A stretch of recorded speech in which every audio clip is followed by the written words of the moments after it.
kill masses of people innocent of direct harm to others. The key, as Margaret Mead taught me long ago when I worked as her assistant at the American Museum of Natural History here in New York, was to empathize with people without necessarily sympathizing, to participate in their lives to the extent you feel is morally possible, and then report.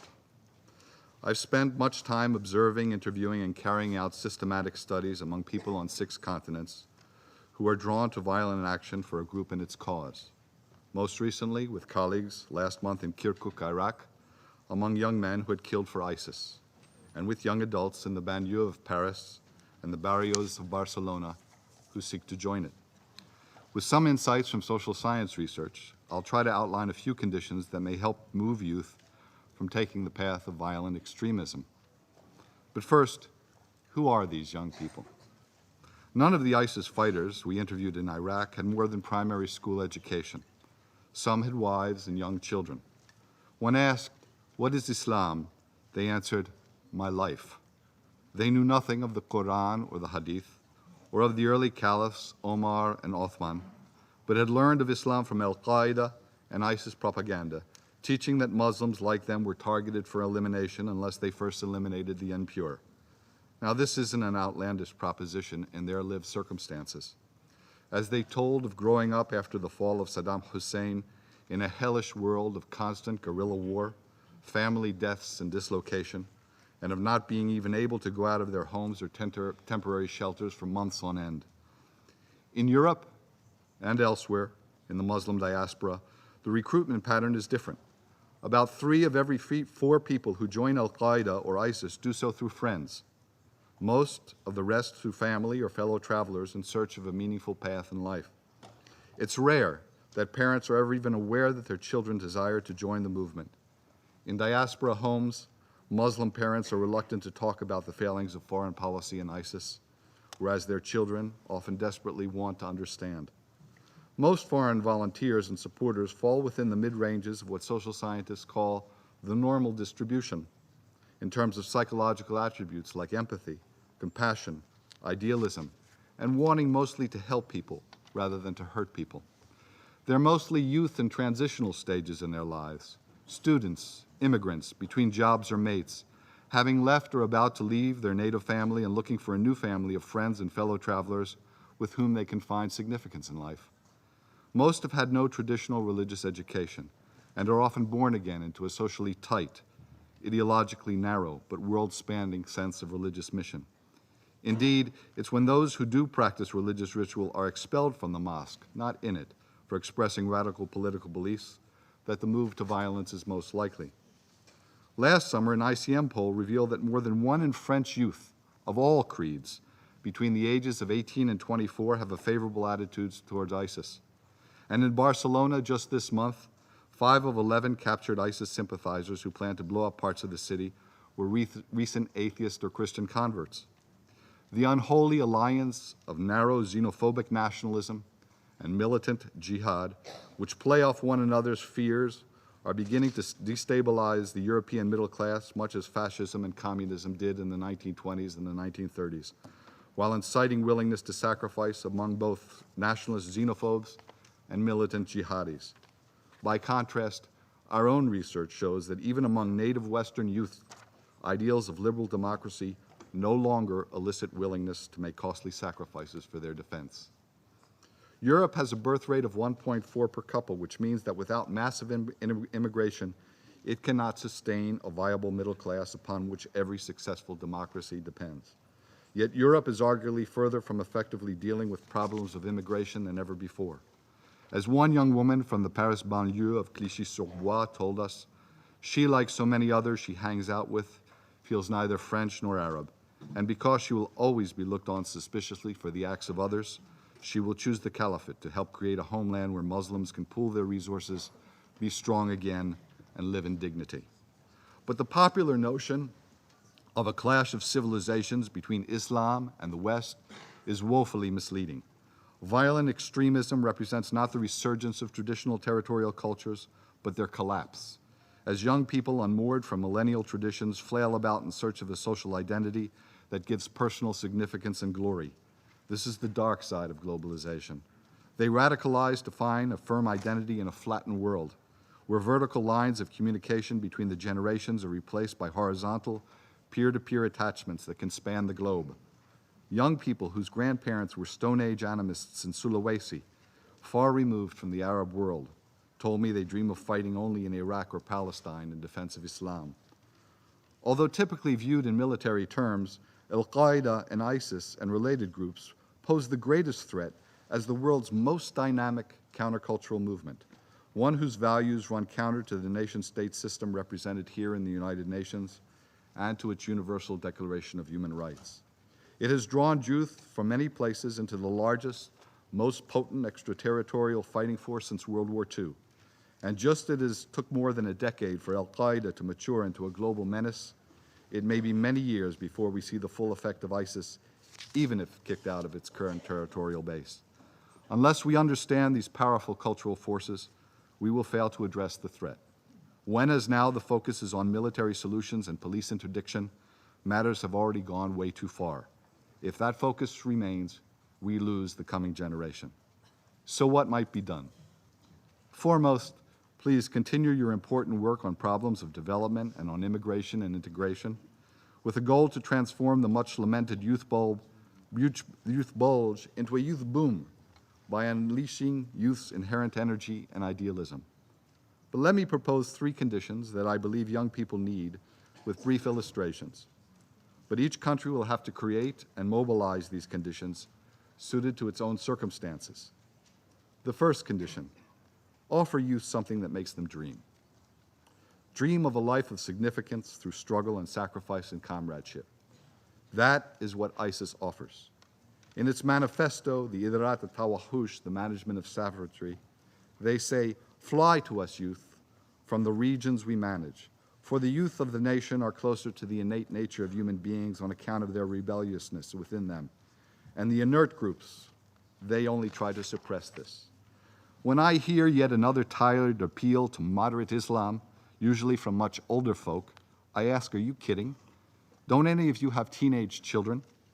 When did moderate anything have wide appeal for youth yearning for adventure, for glory, and for significance? Ask yourselves, what dreams may come from most current government policies that offer little beyond promises of comfort and security? Young people will not choose to sacrifice everything, including their lives, the totality of their self-interests, just for material rewards. In fact, research shows that the offering of material rewards or punishments, carrots or sticks, may only push truly devoted actors to greater extremes. Research also shows that the greatest predictor of willingness to sacrifice and joining comrades in a sacred cause, and that gives them a special sense of destiny and a will to fight. That is what enables initially low-power and insurgent and revolutionary groups to resist and often prevail against materially more powerful groups who depend on material incentives, such as armies and police, that rely mainly on pay and promotion rather than heartfelt duty to defend the nation. Sacred values must be fought with other sacred values or by sundering the social networks in which those values are embedded. The second condition: offer youth a positive personal dream with a concrete chance of realization. The appeal of Al-Qaeda and ISIS is not about jihadi websites, which are mostly blather and bombast, although they can be an initial attractor. It's about what comes after. There are nearly 50,000 Twitter hashtags supporting ISIS, with an average of 1,000 followers apiece. They succeed by providing opportunities for personal engagement, where people have an audience with whom they can share and refine their grievances, their hopes, and their desires. In contrast, government digital outreach programs typically provide generic religious and ideological counter-narratives, seemingly deaf to the personal circumstances of their audiences. They cannot create the intimate social networks that dreams need. Moreover, a counter-narrative messaging is mostly negative. Aha, so Daesh wants to build a future. Well, is beheading the future you want? Or someone controlling the details of your diet and dress? Really? Can anyone not know that already? Does it really matter to those drawn to the cause despite or even because of such things? As one teenage girl from a Chicago suburb retorted to FBI agents who stopped her from flying to Syria, Well, what about the barrel bombings that kill thousands? Maybe if the beheading helps to stop that. And for some, strict obedience provides freedom from uncertainty about what a good person is to do. Besides, once you're convinced of the mission's moral virtue, then spectacular violence is not a turnoff, but sublime and empowering, as Edmund Burke noted about the French Revolution, which introduced the modern notion of terror as an emergency defense of radical political change. And make no mistake, few, if any, of those who join militant jihad or xenophobic nationalisms, for that matter, are nihilists. Nihilism is an accusation leveled by those who wishfully refuse, ostrich-style, to consider the moral appeal and hence the real danger of such movements. Being willing to die to kill others requires a deep, deep conviction of moral virtue. In Singapore last week, some speaking for Western governments argued that the caliphate is mythology, covering traditional power politics. Research with those drawn to the cause show that this is a dangerous misconception. The caliphate has reemerged as a mobilizing cause in the minds of many Muslims. As one imam in Barcelona told us, "I am against the violence of Al-Qaeda and ISIS, but they have put our predicament in Europe and elsewhere on the map. Before, we were just ignored.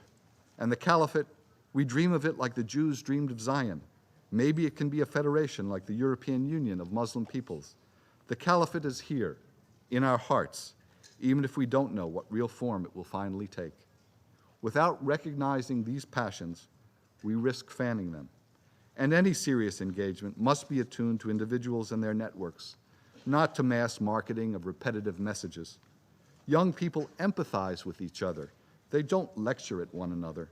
From Syria, a young woman messages another, "I know how hard it is to leave behind the mother and father you love and not tell them until you are here, and that you will always love them, but that you were put on this earth to do more than be with or honor your parents. I know this will probably be the hardest thing you may ever have to do, but let me help you explain it to yourself and to them." We need that kind of engagement. A third condition, offer youth the chance to create their own local initiatives. Social science research shows that local initiatives, begun with small-scale involvement, are better than national and large-scale programs in reducing violence. It doesn't matter which government agencies you want to help facilitate this. Let youth engage youth in the search for meaningful ways to make sense of the issues on their personal agenda, whether that be about oppression and political marginalization, lack of economic opportunity, the trauma of exposure to violence, or problems of identity and social exclusion. And most of all, support personal engagement through mutual support and community-based mentors, because it is almost always a particular personal circumstance, shared with friends, that radical extremism probes for, draws out, and tries to universalize into moral outrage and violent action. And let me close with this consideration.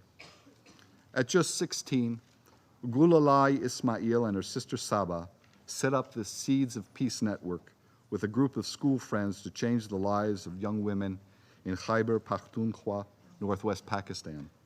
They began by focusing on women's place in society, and as their membership has grown, they are now training young activists to become local peace builders, challenging violent extremism.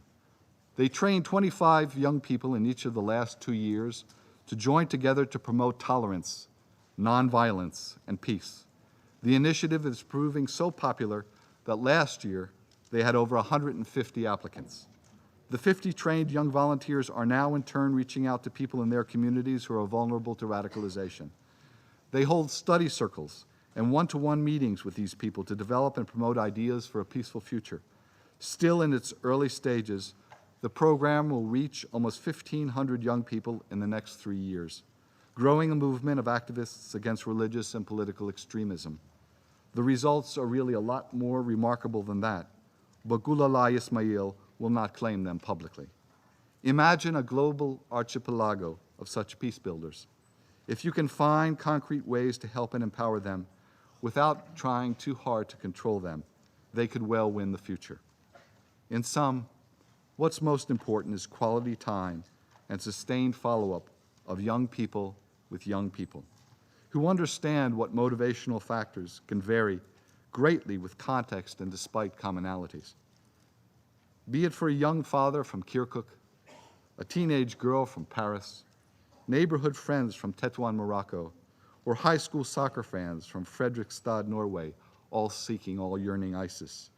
It takes a dynamic movement, at once intimately personal and global, involving not just entrepreneurial ideas, but also physical activity, music, and entertainment to counter the growing global counterculture of violent extremism. Thank you for listening. أشكر الدكتور أتران على إحاطته. أقدم الآن بياناً بصفة الوطنية.